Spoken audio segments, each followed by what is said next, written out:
ও ভাইরা, আমার নবীর উপর কেমন মুহাব্বত থাকতে হবে, কেমন ভালোবাসা থাকতে হবে আমার ভাইরা। নবীজির সাহাবায়ে কিরাম নবীজিকে জানের চাইতে প্রাণের চাইতে ভালোবাসতেন।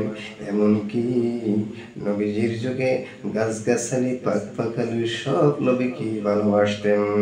একদিনকার ঘটনা আমার ভাইয়েরা, আমার নবীজি প্রতিদিন জুমার খুতবা দিতেন। জুমার নামাজের খুতবা দিতেন একটি গাছের উপর, উস্তুনে হান্নানা গাছের উপর, খেজুর গাছ। কি গাছ? আমার নবীজি উস্তুনে হান্নানা খেজুর গাছের একটি ডালার উপর ভর্তি আমার নবীজি জুমার খুতবা দিতেন। আমার নবীজি এইরকম ভাবে জুমার খুতবা দিতে থাকতেন আমার ভাইরা। এইবার একদিনকার ঘটনা, যেই মাত্র মিম্বর তৈরি হয়ে গেল, এইবার আমার নবীজি বললেন, সাহাবীরা উস্তুনে হান্নানার এই গাছ, খেজুর গাছের ডালাটাকে তোমরা ওখানে নিয়ে রাখো যত্ন করে। আমার ভাইয়েরা, যেই মাত্র খুতবা দেওয়ার জন্য নবীজি হাজির হয়ে গেলেন, খুতবার সময় শুরু হয়ে গেল। যেই মাত্র খুতবা দেওয়ার জন্য নবীজি ওই মিম্বরের মধ্যে আরোহণ করলেন, ঠিক তাকিয়ে দেখে উস্তুনে হান্না খেকেরায়া খুকুরায়া কান্দে। সাহাবায়ে কেরামের দিকে সেদিকে তাকায়, একজন আরেকজনের দিকে তাকায়, কেউ তো দেখে না কান্না করতেছে কে কে। তাকিয়ে দেখে ওই যে দেখা যায় উস্তুনে হান্না খেজুরের ডাল। ওই খেজুরের ডালটা আমার নবীজির বিরহে খেখরায়া খুখরায়া কাঁদতেছে। জোরে জোরে বলেন সুবহান।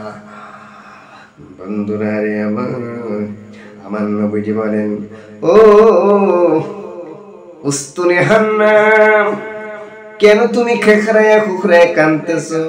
ইয়া রাসূলুল্লাহ, এতদিন তো আপনি আমাকে বর দিয়ে খুতবা আদায় করেছিলেন গো নবীজি, আজকে মিম্বর তৈরি হওয়ার কারণে আমাকে একবার সে রেখে দিলেন। আমি আপনার বিরহে কাঁদতেছি গো ইয়া রাসূলুল্লাহ। আমার নবীজি ফরমান, উস্তুনে হান্না, শোনো শোনো গো, তুমি যেহেতু আমি রাসূলুল্লাহ সাল্লাল্লাহু আলাইহি ওয়াসাল্লামের মহব্বতে, আমার মায়ায় তুমি এইভাবে কন্দন করতেছো, শোনো, আমি রাসূলুল্লাহ সাল্লাল্লাহু আলাইহি ওয়াসাল্লাম ঘোষণা দিয়ে গেলাম, কিয়ামতের দিনে হাশরের ময়দানে তুমি যেদিন আল্লাহ রাব্বুল আলামিন মানুষদেরকে জান্নাতের মধ্যে প্রবেশ করাবে, সেদিন উস্তুনে হান্না তুমিও জান্নাতে যাইবা। আমি রাসূলুল্লাহ সাল্লাল্লাহু আলাইহি ওয়াসাল্লাম ঘোষণা দিলাম, তুমিও জান্নাতি। আমার ভাইরা, এই কথা শোনার সঙ্গে সঙ্গে উস্তুনে হান্নার ওই খেজুরের ডালের গাছের ডালটার কান্না থামিয়া যায়। আমার বন্ধুরা, তাই বোঝা গেল আমার নবীজির সাহাবায়ে কেরাম, এমনকি নবীজির যুগে গাছগাছালি পাখালি আমার নবীজির জন্য তাদের কেমন মায়া ছিল, কেমন আমার নবীজিকে তারা মহব্বত করতো, ভালোবাসতো।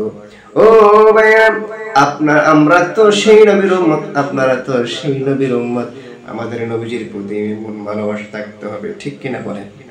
কিন্তু আমাদের ভালোবাসার মধ্যে এমন মহব্বত নাই, যার কারণে আমাদের আজকের এই হাল।